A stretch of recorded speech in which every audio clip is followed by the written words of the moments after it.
We'll dive into that too. But here we are, ladies and gentlemen. Welcome back to another episode of Coach Croft with Friends. I am joined today by none other than the Bailey Thomas.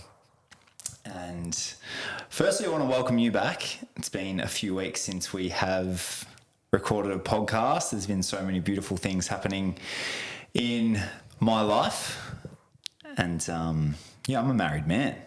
Come back from a beautiful couple of weeks, really, of getting married and had the honeymoon up in Port Douglas. And there's just in the back of my mind over the last 4 or 5 days, just been slowly getting back into the mission and into the swing of things for work for the year. So I'm really excited to get the podcast back into a nice rhythm and momentum. So it is great to have you here. Bailey Thomas, as some people know her as Yogi Mama Baz, this woman has been one of my best friends for, I would say, 10, 15 years now that we've known each other. And probably over the last 10 has played a huge role in me becoming the man who I am today. She was in my bridal party just last week. I'm going to be a bridesmaid when she ties the knot. Yeah, that's right. I'm going to be a bridesmaid at the end of this year. So if that doesn't say much about our friendship and our connection, I don't know what will. But I think every man, if I could give them a gift of having a friend like Baz, who is a female, who I guess just provides a perspective that most men need to hear and understand. Do you know what I mean? Yeah. Well, that's very kind.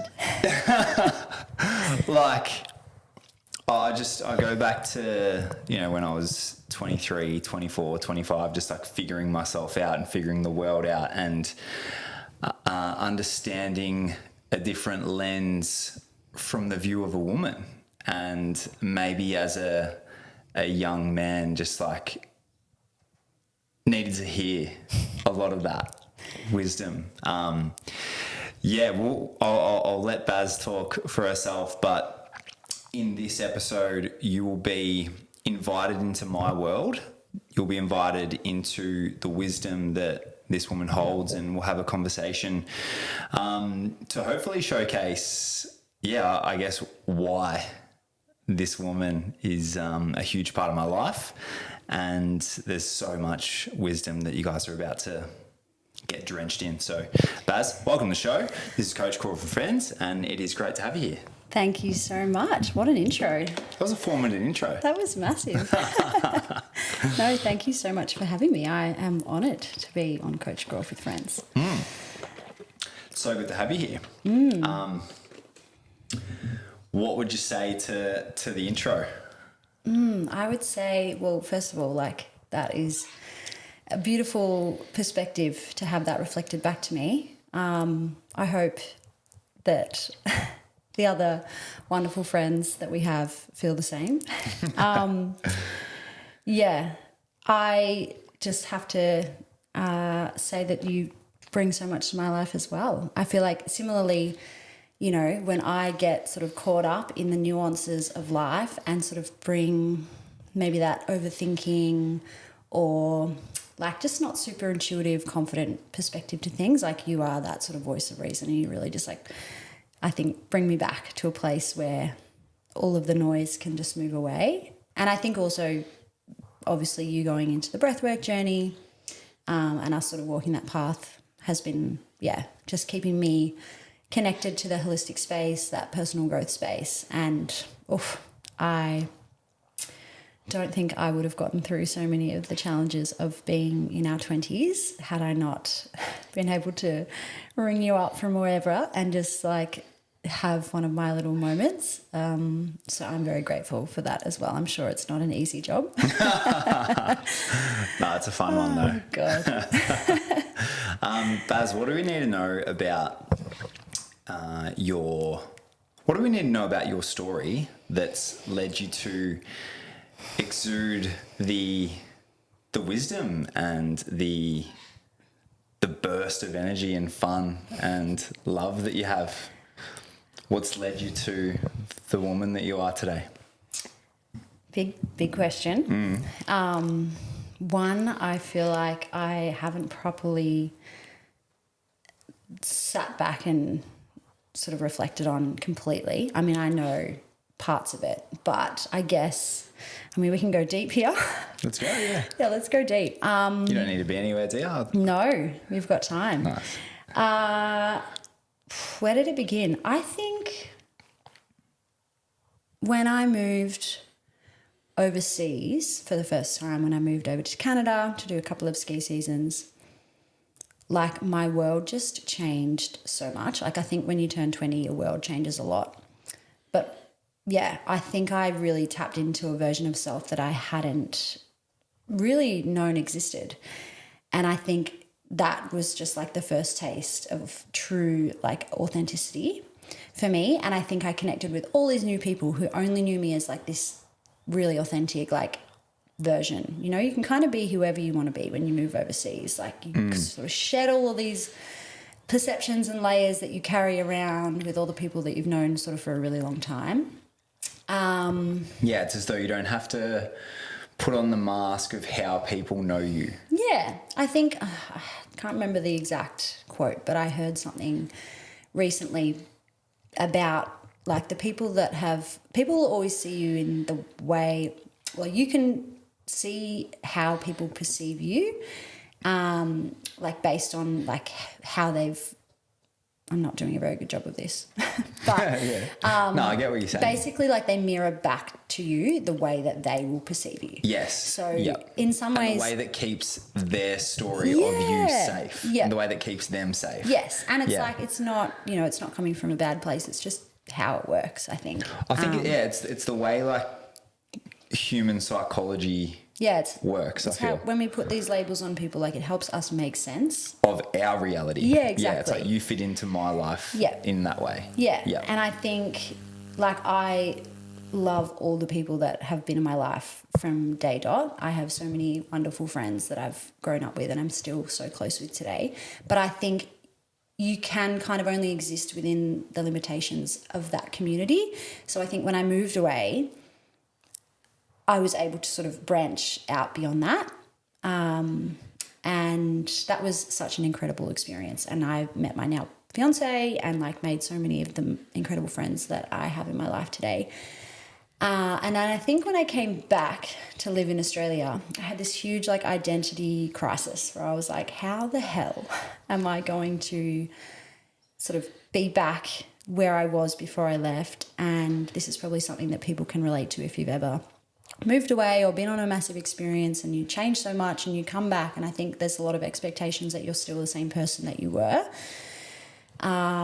But obviously you've changed a lot. So it's kind of just this real navigation of working out like who you are going to be now. And I think that sent me into a bit of a like mental health crisis. I have struggled with sort of bouts of depression in the past, nothing ever too severe, but like it's definitely been something I've worked on.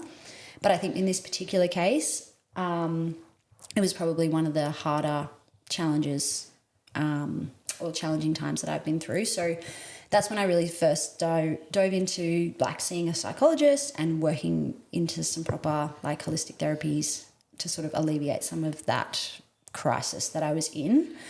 And then I think I just started building the toolbox. Is that what we say? But like I started, I really found yoga at the very end of that trip as well. When I felt like I was like, I didn't want to leave. It wasn't that everything there was so amazing. It was just that I didn't know how to be myself when I came home. So coming home was quite scary.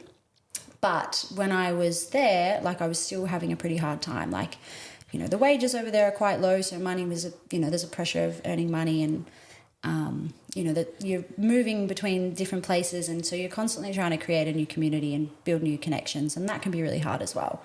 So I would say that the last sort of couple of months that I was away were pretty hard and quite dark mentally, and that's when I found a yoga studio, and that's when I got to go to this place where there was space held for me to just feel what I was feeling and connect to myself and just sort of hold myself in this place where everything was okay. And it didn't rely on anyone. It didn't rely on this need to be accepted in a community or in a collection of friends or whatever. And that sort of, again, just started to really build the foundations for this path of personal growth. So when I came back and I was having a hard time sort of integrating back into life at home, I started seeing a therapist and was doing yoga just so much more regularly. And I really just started to build this repertoire of things that helped me process my own emotions and make sense of what I was going through. And I just started to fall in love with the journey of healing and personal growth. And I kind of saw it as this destination to reach. Once I start doing these things, I will get over this and I will no longer be depressed, or, you kind of see it as this end goal that you have to get to. And I think obviously there's challenges with that, because I don't know that necessarily ever happens, or if it does, I think you actually just get better at managing and handling life and understanding that we are always going through peaks and troughs, and you might not necessarily have a clinical diagnosis, but there are times where you might be more anxious, or there might be stresses in your life where your wellness and your health is not your priority, and there are coping mechanisms. And that's not to say that you should just stop there. Obviously we all want to feel joy and feel connected to ourselves and reach that state of happiness, but it's probably not, at least for me, my understanding is that life will always be throwing things at you. And so what I've really gained is diving into just getting to know myself more and more, and understanding what has brought me to where I am today, and what the suffering that I might feel in one moment, how connected is that to something that I've been through in the past, and how can I work through that and just reach a place where I'm feeling confident in myself and connected to myself and able to experience the joy and the happiness that comes and goes, but also hold space for myself when things are hard. Yeah. Did I answer the question? No, absolutely. Yeah, no, absolutely. And you've just sort of opened up a lot of different avenues to go down. But yeah, no, that's beautiful. And so you're saying that, I almost forget what the question is. It was what's led you to the wise woman that I and our friendship group see you, and I guess just experience you as a friend, but even the other night, just, people are sort of almost on the edge of their seat, wanting a little bit more from that topic. So you're saying that it was through leaving the box of who you thought you were and gaining a deeper perspective and understanding as to what the authentic expression of you is, through not being boxed into a certain identity. Yeah. And being able to move through the challenges and find a space of stillness so that you can face those challenging moments, and creating and this is for you, creating your space where you can meet yourself, a space that there's no person that you need to be, but you can listen to what's coming up. You can listen to what the patterns are and what's connected, and ultimately finding this place where you can share yourself with the world openly, honestly. I think that's probably something that it's not probably something. It's something that I really value about having conversations with you is like it'll always be honest. Yeah. I'm never getting like a wishy-washy sort of answer to anything. I know that each time we have a conversation, it's like we get to the truth and there's honesty, and even like your ability to pull me up or our friends up if like what's being said is like, yeah, but is that the truth though? Yeah. And I actually, like, looking back at that sort of characteristic, I don't know if it's attributed to me. I'm a Libra.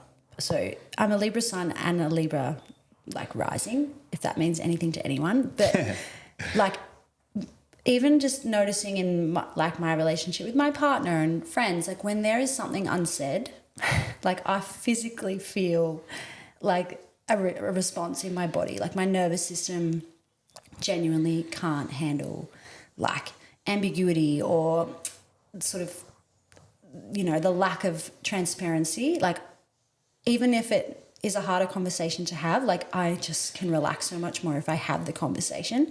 Or if, I'd like to think that, I'm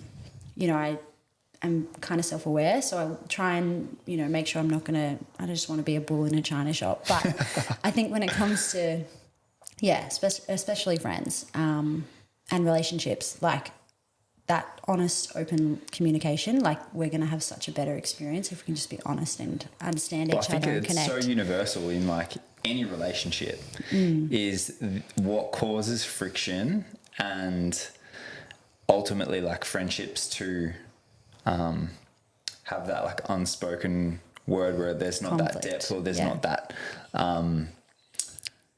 not that level of openness and love that's possible in a relationship, is when there's, like, unspoken words.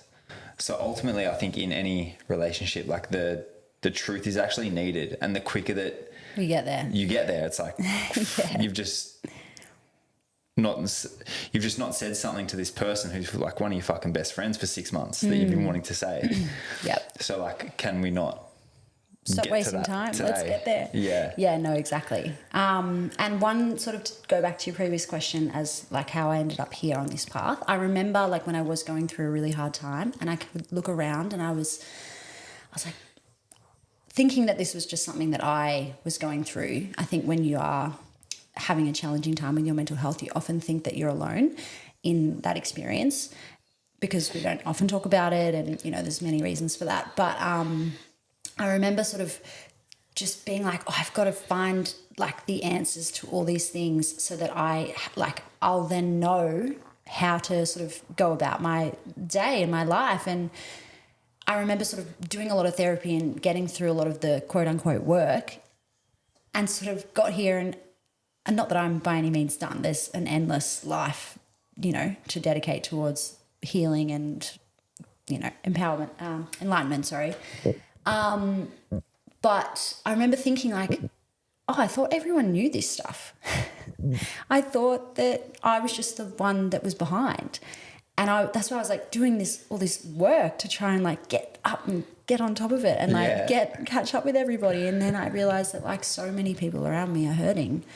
And, I mean, not even hurting, but, like, we're all just wearing layers, and it's, it's part of life. You can't always wear this stuff on your sleeve.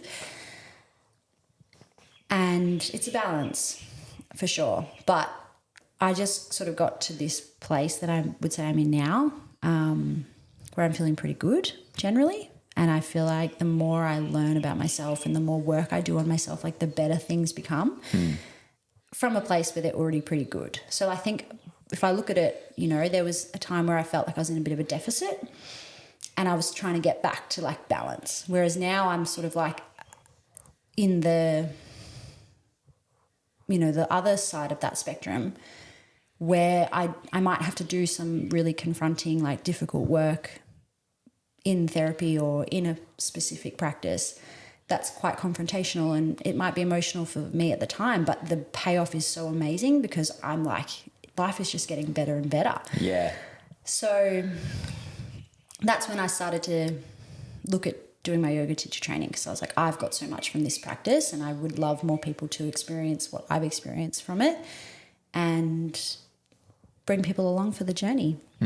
And yoga is just one of the ways in which I do that. And I definitely don't do it full time, but yeah, I feel like I'm very much at the beginning of this journey, but getting more and more familiar and comfortable with, you know, having conversations with people. And at the end of the day, like, we just want everyone around us to be happy and to love themselves. And, you know, we want to move away from suffering and into joy and bliss and all the wonderful things that life is about. For sure.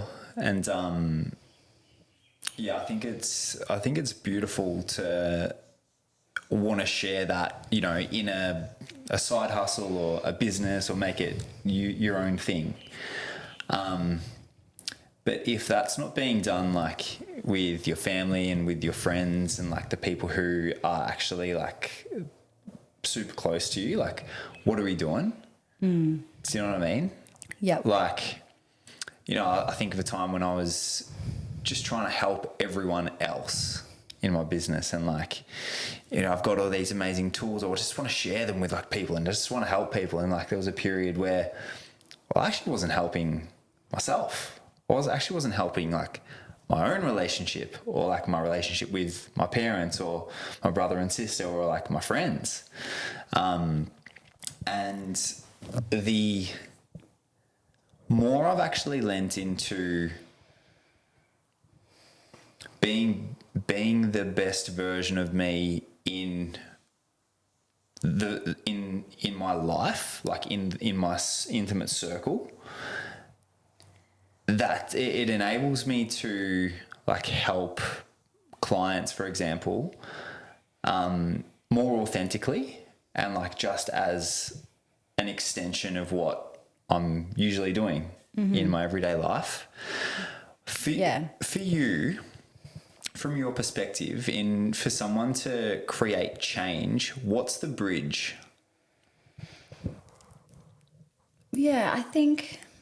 Sort of coming back to the conversations that we were having on the weekend. Yep. No, absolutely. I think we have to... I think there's such a broad spectrum of this world of personal growth, whether it's coming from that more psychological perspective or if it's that more enlightenment spiritual space.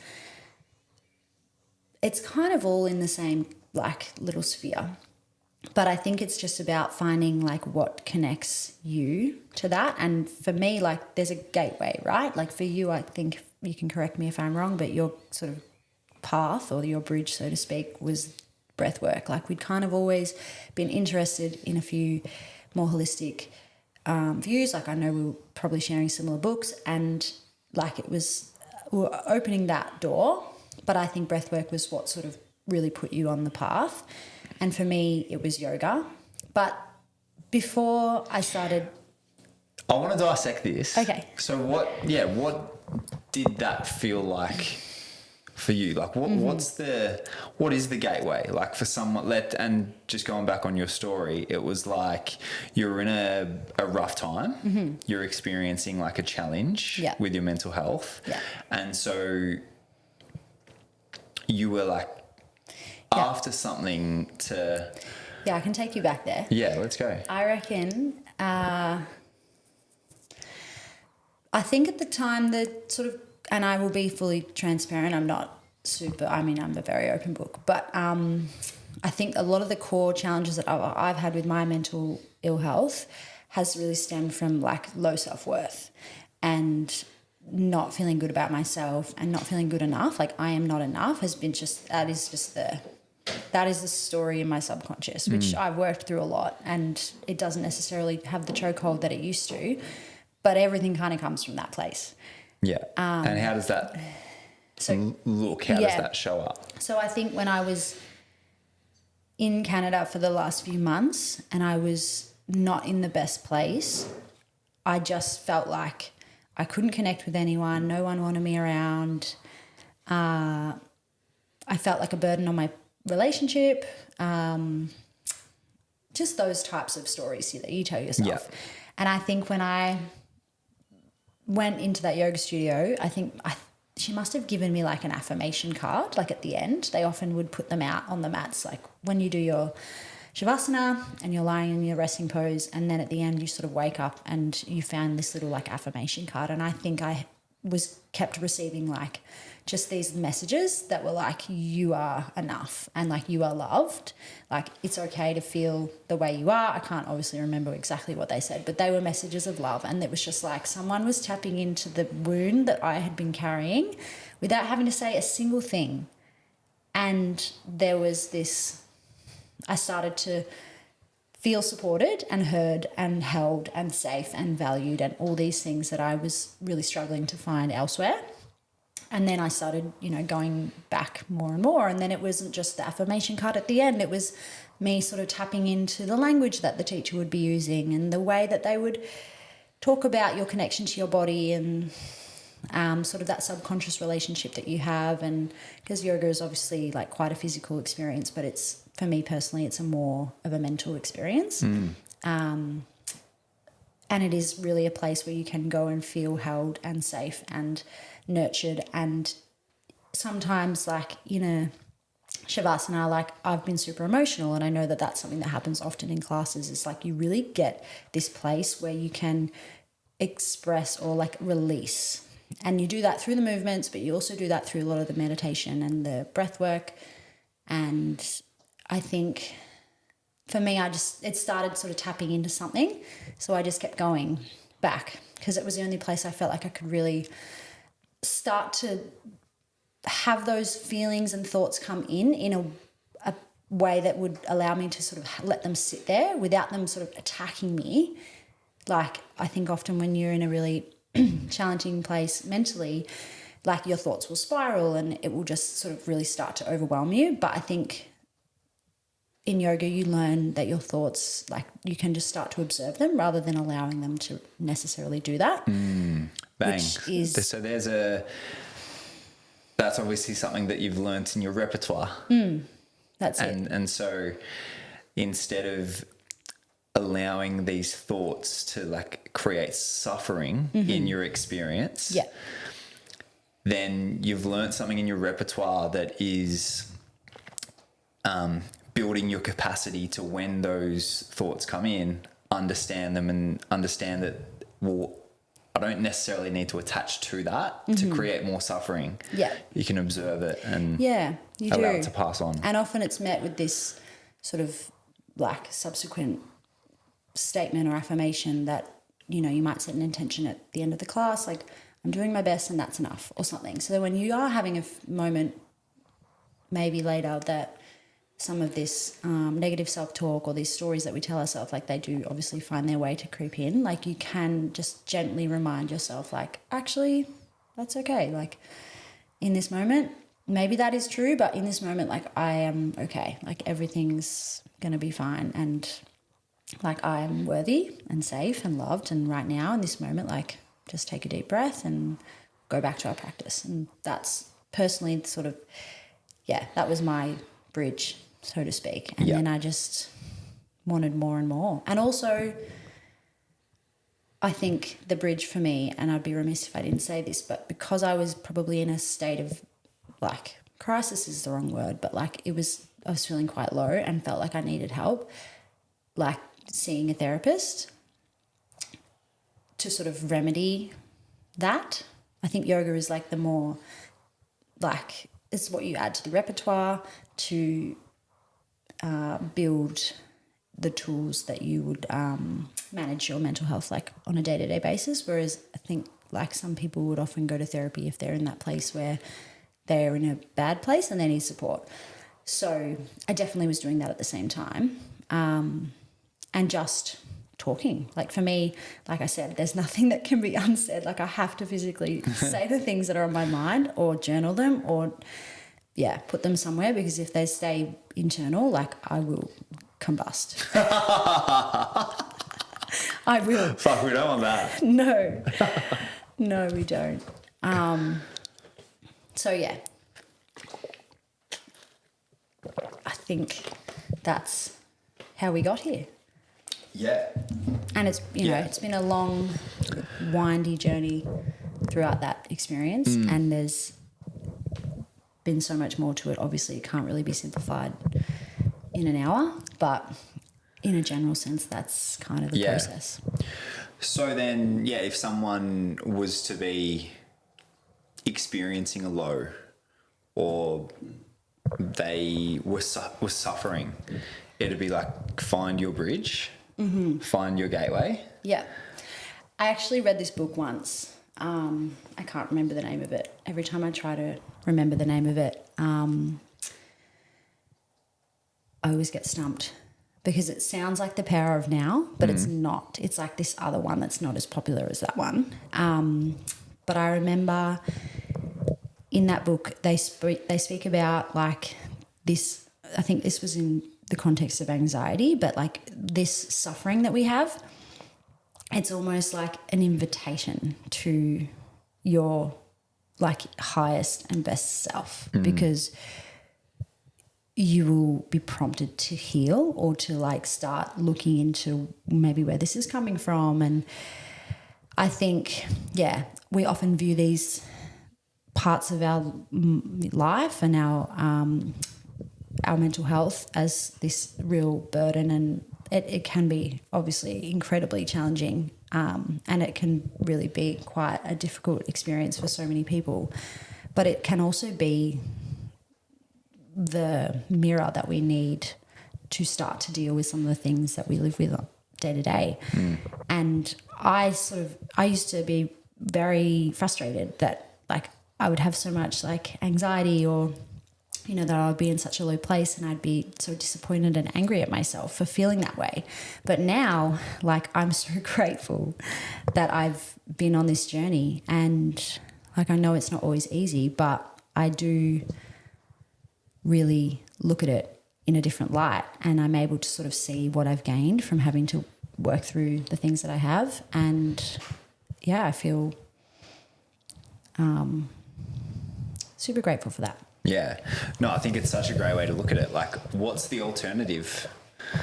The alternative is to stay in a story, to stay in suffering, to stay in like that bloody fly, to stay in, I guess, a victim archetype. Like, why is this happening to me? And it's not to like discount that what you're going through isn't super challenging and like could be one of the hardest things that you've ever gone through, but that's a beautiful reframe of like, well, it's like, what lies for me on the other end of this? Like, what lies in how I'm going to experience my life differently? And it's cool, and you should be grateful for it, because the original question was like, what's led you to the wise woman that you are? And then you've gone through literally all the challenges and beauty that you've had in your life, challenges and beauty, as you said, the highs and the lows that lead you to be able to express yourself and help your friends and help your community and just enjoy life with greater zest. Yeah. So, I think that's a beautiful takeaway for anyone listening, is like, what are the challenges that you're being faced with right now, and how can you literally see that as like one of the greatest opportunities to move through, and with almost this like cheeky smile of what lies beyond working through that. Yeah. And also just to say, like, for the people that might be in that sort of survival mode or that quote unquote crisis, like, this is obviously what we're talking about. There's a level of like rational thought that comes with it. Like, you obviously can't always be looking at the bigger picture or trying to figure out like what positive thing you can take from this potential challenge that you're going through. When you're in a survival mode or a state of crisis, like, deal with that. And then once you've had some space, like, then start to look at the bigger picture. I think it's just important to say, because often we can feel so guilty that we're not good enough, or why, I can't see the bigger picture. So like, you take on even more pressure and put more pressure on yourself to be like looking at the retrospect or the, the lesson that you can learn from this. It's not always easy when you are really in that state. So deal with that first. Like connect to the things that you need that are going to make you feel safe again. And then start to look at those big challenges rather than, like you said, why is this happening to me? Like this is happening for you, and it's giving you this opportunity to work through and heal and create change. And that might not always be possible at the very beginning, but maybe eventually you'll find the space for it. Yeah, for sure. And I think it is just to embark on a journey, and you can call it whatever you want, like healing, personal development, whatever. But ultimately, life is here to be lived and to be enjoyed. That's it. Like to be experienced with the full breadth of human emotion. And like, I guess I'd just go back to the first month of this year for me personally. And last year was a massive challenge for me. There was like a massive roadblock in my way of experiencing life like I am now. And I was in that survival mode where, like, money was coming in one end and out the other. And like my nervous system was shot, so much expectation and stress and pressure and but that challenge allowed me to step into the leader that I am. And it's so cool because I feel now a level of freedom and authenticity that I haven't felt for a long time. Like I'm almost, like the term personal growth, I almost just call it life. Yeah, honestly it is. Just I've live always said we're all going to learn the same lessons, but it's just the timeline in which we learn them. Like, are you going to learn them on your deathbed when you look back with all these regrets, or are you going to start to do some of the work and start enjoying life? Like, you don't have to stay in a job that you hate for 40 years and then retire and be happy when you retire. Like, yes. There's so many. This is a huge thing for me at the moment, Baz. Like, this is a big topic in my brain. Yeah, like I think, I look at you and I, like we're obsessed with this stuff. We want to learn more and more and more. And like, I get everyone's not going to have that journey. That's not everyone's role. Like we all going to have different roles in this world. And like, maybe ours is to help other people tap into this, but it's not somebody else's maybe to, become a yoga teacher and fuck off their corporate job. Like there's a society that we live in and we all have a place in it. So I think the more that we can just start to be open, you don't have to, like I was saying before, like sit down and meditate for an hour every day. That might not be the way you connect to this space, but find the thing that is going to tap into you. And whether that's reading a book about habits or reading or listening to a podcast and just sort of opening up a perspective that will start to just invite a different way of life so that you can live with more joy and less suffering. Like, yeah, I find it, I know it's actually really hard to create change when you are feeling so stuck. So I don't want to, just brush over that. I know that can be really difficult. But, for example, I have like a couple of friends or a friend at the moment who's just staying in a job that they really don't like. And they're so unhappy. And they come back every day and they talk about, I think they had a holiday recently and they talk about coming back to work after the holiday and they're like, they've been online for like an hour and they're already like, their energy is just drained again. And I'm like, why would you choose to continue that? Like, obviously you need money and it's not as simple as just quitting your job and, stuffing it off. But like, there is another way. Like when you have the choice, I think for a while, like, it doesn't mean suffering's inevitable. Like, there's always going to be times where you have to put your head down, do what you have to do.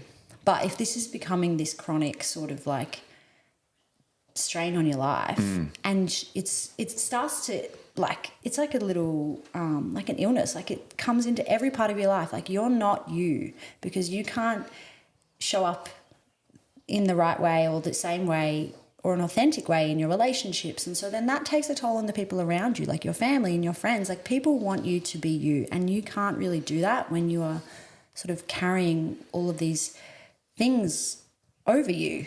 And I think, like, why I do understand, like, it is really hard to make changes, but also you have to be accountable that you're in the driver's seat. And if you're going to continue to drive down that road, like, that is something you can change. Fuck yeah. No, but the thing is that when someone is in that place of feeling stuck or in survival, it almost feels as though there's no other way of being. There's no other way to experience life, because the body is in this state where, like, it's avoiding things, it's shutting down. It's like when you're talking about how you're showing up for friends and family, like, yeah, the body is actually in this, like, stress response. That's it. It can't welcome in the love. It can't welcome in joy. Yeah. So when you're saying about, like, deal with that first, what's going to create the safety in your body to then open up a different perspective and a different field of view? Yep. This might not be super easy to explain just off the cuff, but I think this is where like feminine and masculine energy really comes into play, because regardless of what gender you are, these energies are within you, and they are constantly, like, you know, flowing. And sometimes you might be in more of a masculine energetic state, and then sometimes you might be in that more softer, like, yin state, which is also referred to as the feminine state. And for me personally, and I think especially what I see in a lot of women, is that when we're in this really masculine energetic state, so that might be very, like, routine driven, quite like go, head down, like, and there's not really room for that sort of softer energy to kind of balance it back out. That is when, for me personally, survival mode kicks in.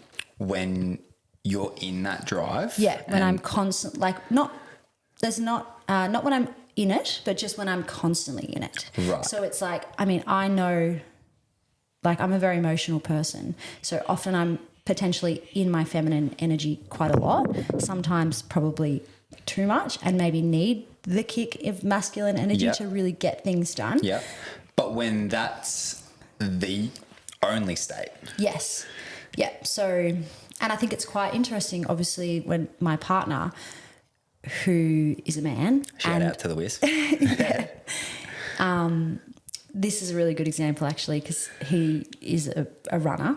He runs a lot and he does a lot of marathons and things like that. So I reckon we tried to train together. Like, he's obviously going to do a very different marathon to me, but I think I tried to say I would do one once. And anyway, the training schedule, which was like regimented, it was like 4+ days a week of running, and it was like 6 a.m. this run, next day we're doing interval runnings this time, and like doing that for like 3 weeks just completely burns me out, because I need more feminine energy. I can't function that way. Like, that's not how you get me to my goals. It gets him to his goals. Yep. He's amazing at it. And, you know, sometimes it can be a lot.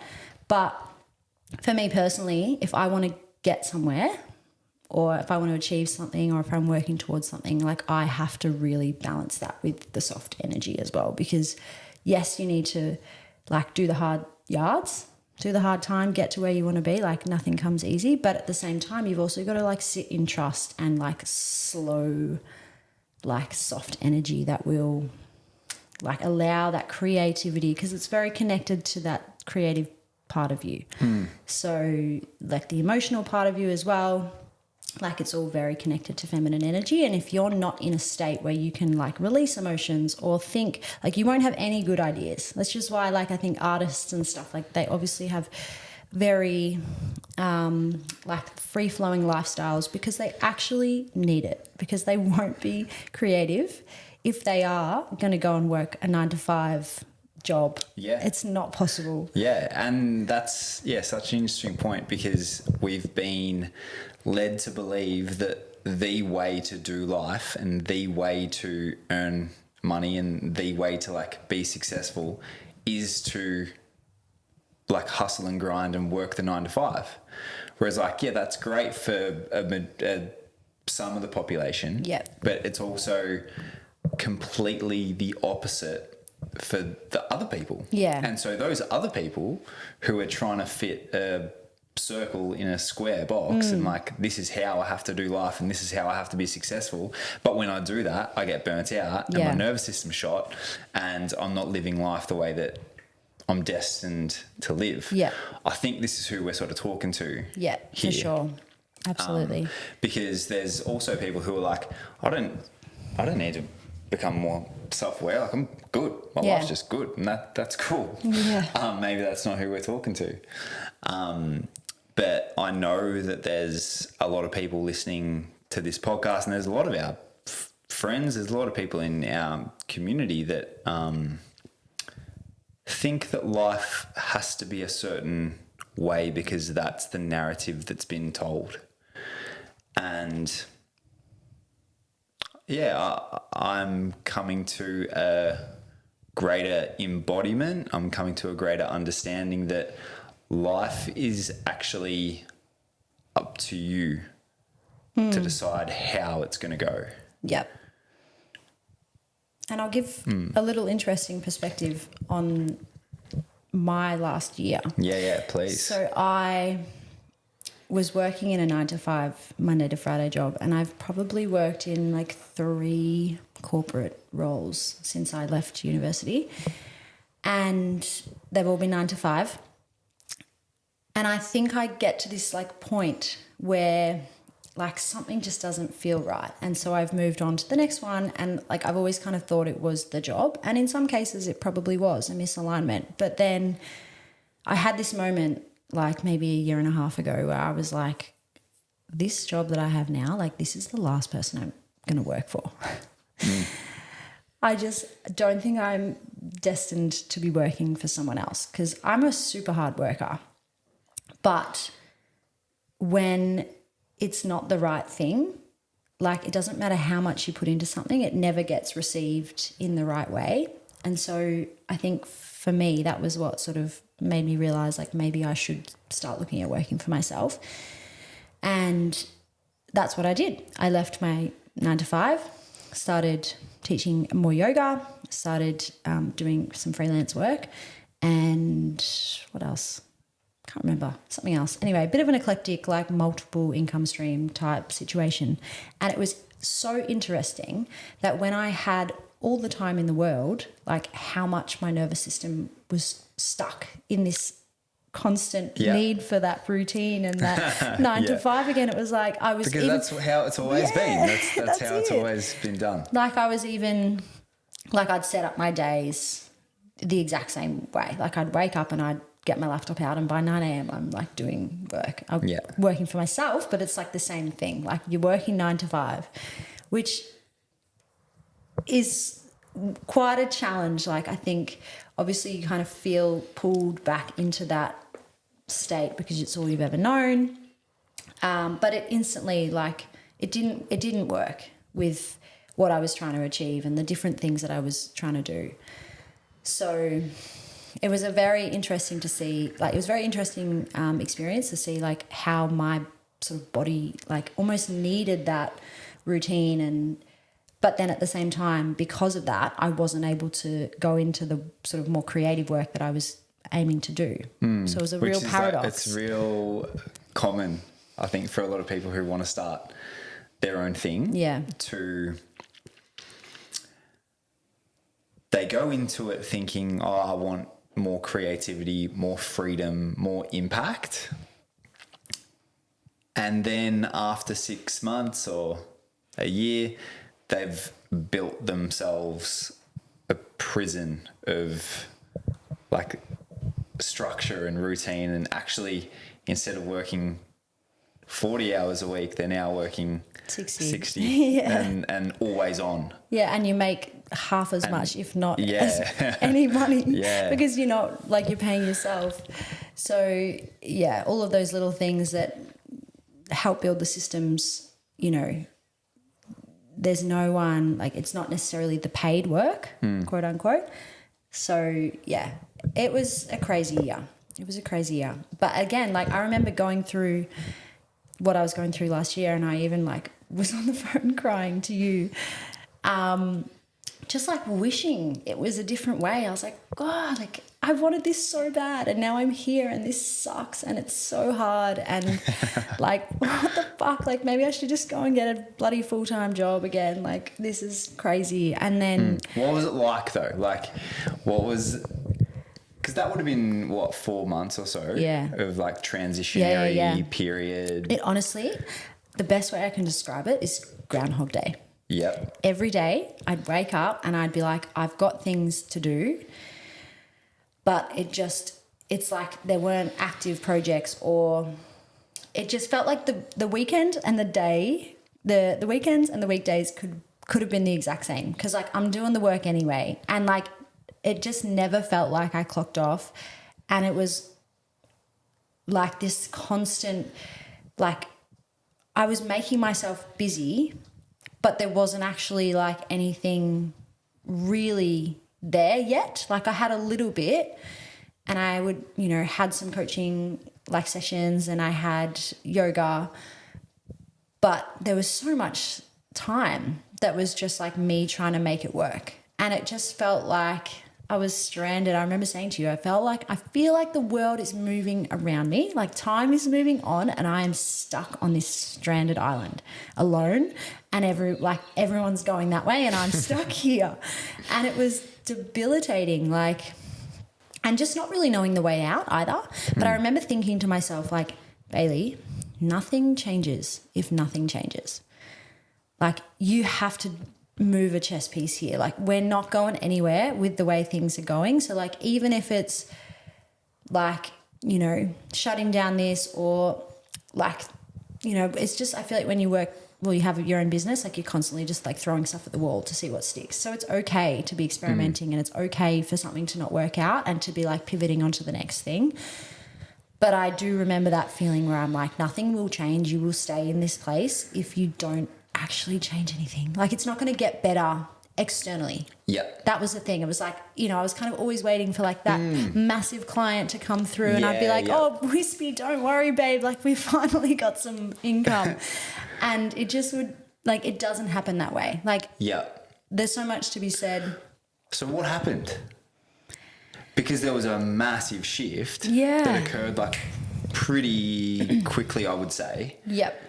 So I started nannying for like to fill a couple of the days, just to earn like a bit more cash, and for everything else just not to have so much pressure. Yeah. And then that sort of like snowballed a bit, and I think I somehow got a couple of freelance clients, and then like I was teaching a bit more yoga, and all of a sudden I just had fucking heaps of work. And I was just like, now I've got too much, and I'm like, what's going on? But I think for the most part, like it was the attachment of like financial success and the sort of goals of the business, they had to be separated. Like, that was probably a backwards way of saying that, like, my worth was not I felt like it was attached to how successful my like business venture was at the time. Yeah, I was going to say, what was it really? Yeah. But yeah.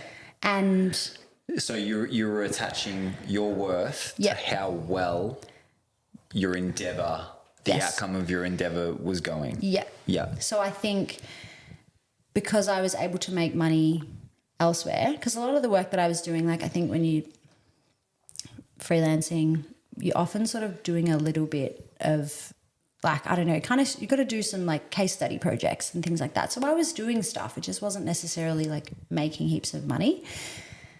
And I think until I kept thinking like, until I get paid, or like there was a belief in me or a story in my mind that was like, until I get that big paycheck, like I'm not going to feel super successful.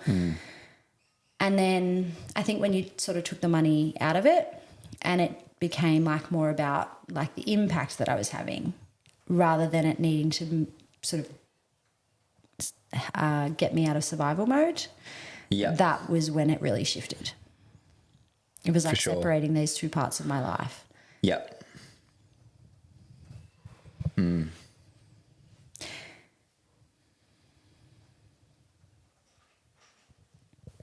Yeah, I think that's a big one and something I've been through. Only last year was, well, when I've got this amount of money, then it'll be all good. But I actually think it's a backwards way of looking at it, because you said it before, like the external was never going to change. Or it would have, but it wouldn't have like necessarily solved the internal conflict. Yeah. So let's say, for example, it all worked straight off the go. Yeah. But then you wouldn't have had this massive like understanding of why the suffering was there. Yep. Or the massive challenge for you to move through, which has obviously led to this amazing understanding and state that you're in now. But and I was definitely tested in this last year too, but it's like, well, if I'm negative 10K, can I still feel abundant? Can I still lead? Can I still coach? Can I still show up to my partner like as a really confident, strong man in every aspect of my life? Can I still do that when things aren't going well? The answer was yes. And then it just sort of started to snowball from there. It was like a loosening of the grip and holding on so super tight. Yep. I feel like I had this really tight, narrow vision of how it was going to play out. And, you know, obviously making such a big decision to move away from the security of a full-time job, like you kind of have to have a little bit of a plan. So I had like, okay, this 3 days, like we're going to be focused on this. And then these 2 days, we're going to be focusing on that. Arguably, like probably doing too many things. Should have probably just focused on one. But I remember like when things weren't working out that way, it was like I couldn't let that vision go. And that's what was holding me in that state. Yeah. So you had a certain idea of exactly how it was going to go and how it was going to look. Yes. Yeah. And it definitely kept me stuck for so long. And, you know, it was even so hard for my partner. Like he just was he'd never really experienced like that sort of freelance, you know, diversified income vibe either. So in his mind, he was like, you told me it was going to be this certain way and it's not. So like we need to pivot. And I kept being like, but it takes time. It's meant to happen. And I just was this like, you know, bless him. We do love him. We do. But like, yeah, I think I couldn't let go of like how it was meant to look. And I thought that any other version would be a failure, any other version. And then I think I just slowly kind of started letting a different version in and sort of drip feeding a different, you know, experience. Letting it. Yeah. Letting it. Let it. And I just fully got swept up in the actual organic flow of life.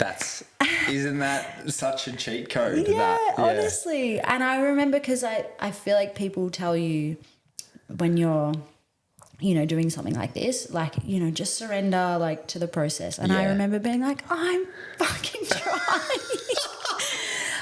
Couldn't hear it one more time, but I get it in the end. It wasn't like I gave up, but it was almost like my brain was just like, oh, whatever. Like, if this is what I'm doing for the next 6 months, like, sure.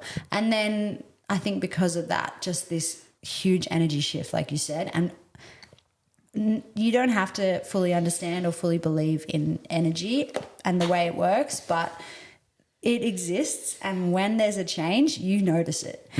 And yeah, it just fully took me, like, I just remember the last 3 months of the year were just hectic, like in a completely different routine, trying to juggle lots of different things.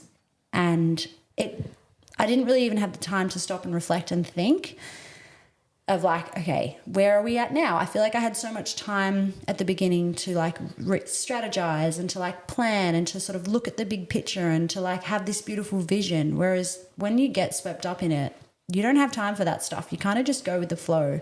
So I feel like it's almost easier to accept it because you don't even have time to realize that you've moved on to a different path. And yeah, I think it gave me this beautiful perspective because similar to what you were saying, there used to be this number that I thought I needed to reach or that I thought I needed to feel safe. And I think I've definitely recognized now that construct has like really moved away. And I don't know exactly. The construct of having a certain amount of money. Yeah. And like what I needed in order to be successful, it's kind of like that abundant mindset really just sort of crept in because as long as there was movement and I was doing things that would sort of start to nurture my finances, like all of the nuances just went away. It was like I felt like I was sort of really trying to control every element of it before, whereas now, obviously there's some element of awareness and understanding, but it's a lot more openness and trust that it will just flow. Yes. And it always does. It does. Yeah. But I think I want to try and articulate this concept for those people who maybe have listened to like a lot of the personal growth podcasts and they've heard about manifesting their dream life and everything like that. I haven't really fleshed out this concept or like I've never really spoken about it before, but I think we have, so maybe we can just pick it apart. Yeah, let's do it. But so let's say, for example, there's someone who's like really not, they know that they're not living the life that they want to live. It's like they feel really far away from that dream or they're starting something out and that's like, it's in the future. Yep. And they're spending so much time like squeezing on and like gripping and trying to make it happen. All right, so trying being the like optimal word there because it's almost like you're trying so hard, and I was in this context like trying everything, like doing all the right things, building a website. Anyway, I'm not going to go into it, but trying really hard. Yeah. So what? And because I know that. Is it needed? Like, is that process of going through that needed in order to get to a spot of trust and a spot of like surrendering, even though you didn't want to hear that, but like understanding what that means? Yeah, I think it's definitely part of the process. And like I said, like you'll learn the lesson, whether or not you're learning it at the beginning of your journey or at the end. Like things, like you said, could have gone really, really well, but I would have still had to learn the lessons that I've learned and it might have come later. Yeah. So I guess it depends on the context of what you're working towards.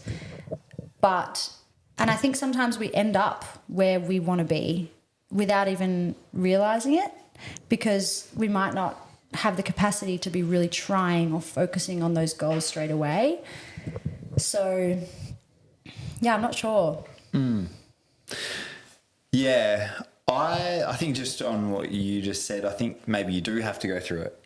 Yeah. Like you do have to experience what it feels like to push and to like have something that's in the future, but then coming to an understanding of, I think this is what I want to try and get to, is like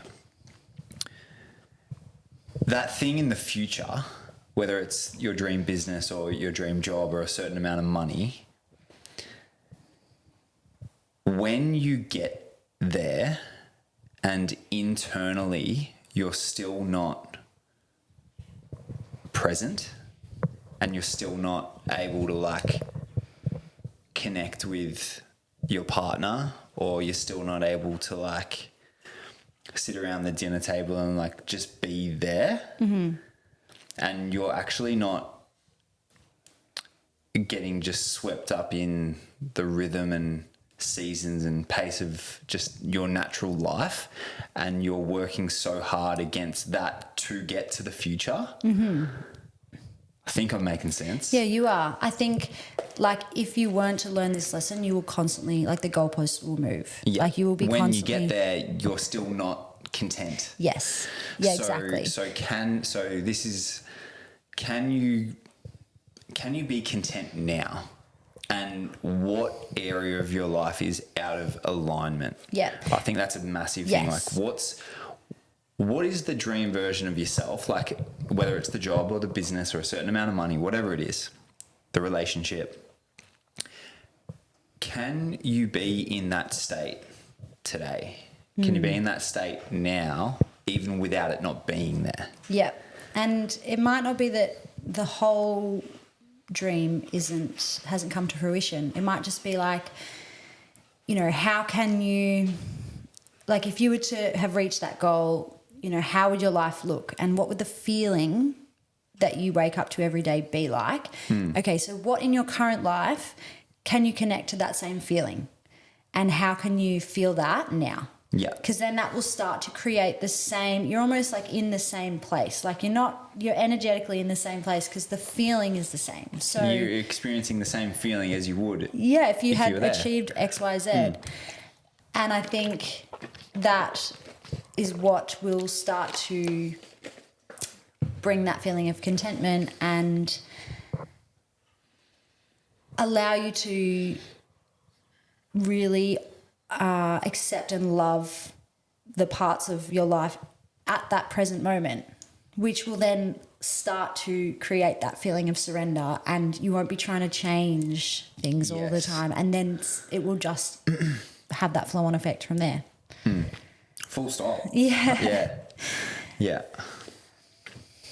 I feel like we just cracked a bit of a code there. Yeah, it was good. Amazing, Baz.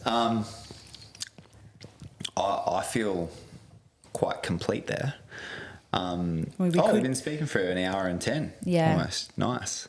So I think we will leave it there. But what I'd love just to tap back into for one little minute is, because the mics are in front of us and there's some beautiful people listening, they've come all the way through an hour and 10 minutes of powerful conversation. I'm sure they'll remember this one and come back to it for some wisdom, some tidbits.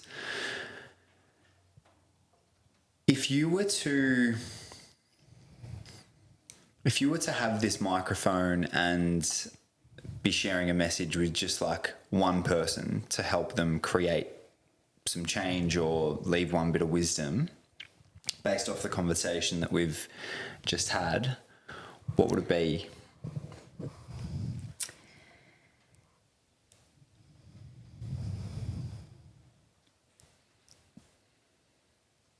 Before everything else, connect to yourself. Like this relationship that we have with ourselves, how comfortable we are, how much we can fully accept and love all the parts of us, even the parts that we don't like, that we all probably always have to some extent. like that is, in my perspective, like where everything else stems from. So like the way you show up in your relationships, the way you show up at work, the way you know, tackle your goals or go about your day, and just your aura, your energy, however you want to say it. But like if you aren't connected, or if you like, that is where you should start. Like if we talk about the journey, for me personally, like that is the start of the journey. Like just starting to listen to yourself and build a relationship with yourself and understand when that sort of voice in your head or that ego or that sort of little devil on your shoulder is going to feed you these little stories. Recognizing the other side of that, which is your intuition, and it's your higher self, and it's the true, authentic version of you. And once you have that connection, it's like a muscle. It just gets stronger and stronger and stronger. And all of a sudden, all of this anxiety, all of this doubt, all of this fear that we have, or like this feeling of insecurity that we're not enough for people or the world out there, like that, it just starts to go away because this connection is so strong. And I feel like I often talk about, you know, connecting to yourself and connecting to this place. And I feel like I probably haven't explained it very well yet, but it's once you're able to tap into that, like you just are like the confident, kind, compassionate, secure, loving friend, partner, whoever, because it's your truth. It's your connection to like the source of all energy in the universe, and you can sort of be on that far end of the spectrum and really believe in, you know, oneness and everything involved in spirituality, or it can just be in a more human context. Like once we have that connection, like all of that suffering doesn't really have a place anymore. Obviously life will always throw things at you, but the more connected you are to that space, the more you are going to be able to navigate life and roll and flow with it. And for me, I feel like that's where the work is. And it's a fun journey. Like at first it's overwhelming, and at first it's really scary and confronting, and there might be some pain and, you know, challenges to deal with. And that's why, like, if you need to, do it in a safe environment with someone that's trained to work through some of this stuff. That's your starting point. But after that gets worked through, like, it's fun. Like, getting to know yourself is so fucking awesome, because we are all such incredible beings. And, like, I fucking love myself. Like, I'm not perfect. I make mistakes and I constantly, like, question so many things in my life. But, like, I have a connection to who I am truthfully, and I love that version of self. And I'm always advocating for her, and I want the best for her. And I'm fucking here doing it. So. Yeah. Fuck yeah. Yeah, we love her. Yeah, she's such a beautiful person. And we're all so grateful to have her in our life. But yeah, that's so true. Like, I think in a world that's desperately, whether it's trying to take us away from who we truly are at our core, I think it is, to be honest. I think there's systems in place to take us away from who we truly are at our core. I actually do. So then it's our job to get back in the driver's seat and to take control of our attention, to take control of our health, to take control of our freedom, and yeah, to understand that it does start there. It starts by coming back to who we are at our core, and from that place, like, everything, that's it. Everything is available to us. 100%. Bailey Thomas. Amazing. Thank you so much for being on the show. Thanks for having me. And keen to keep doing life with you. Yeah, absolutely. Love you. Many years. Love you too. Bye. Bye, friends. Bye, babe.